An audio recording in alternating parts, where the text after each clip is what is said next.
Okay, Gilibers, isang tip ni Rockstar para mabuo natin yung emergency fund natin. Kasi 'di ba sabi nila, if you want to have your emergency fund, dapat 6 months ng expenses mo, makumpleto mo. So for example, your expenses monthly is 50,000. So times 6 months is that is 300,000. Tama po. So masyado siyang malaki, 'di ba? Pag tiningnan mo, paano ba maiipon tong 300,000?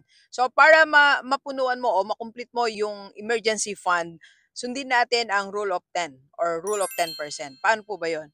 So, i-breakdown mo ang 300,000. Simulan mo munang buuin ang 10%. So, 10% of 300,000 is 30.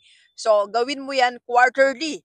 So, for the first 3 months, ayan ang ipunin mo. The 10% of 300,000, that's 30,000. Then, pag nabuo mo na yung 30,000 na yon, mag 10% ka uli for the next quarter. Hanggang sa mabuo natin ng kumpleto ang yung emergency fund. Tandaan natin, napakahalaga na may emergency fund tayo. Pag hindi natin pinagtuunan ng pansin yan, yan ang number one na dahilan bakit tayo lumulubog sa utang. Kasi pag may emergency, agad na utang tayo because wala tayong fund. Kaya, follow the rule of 10%.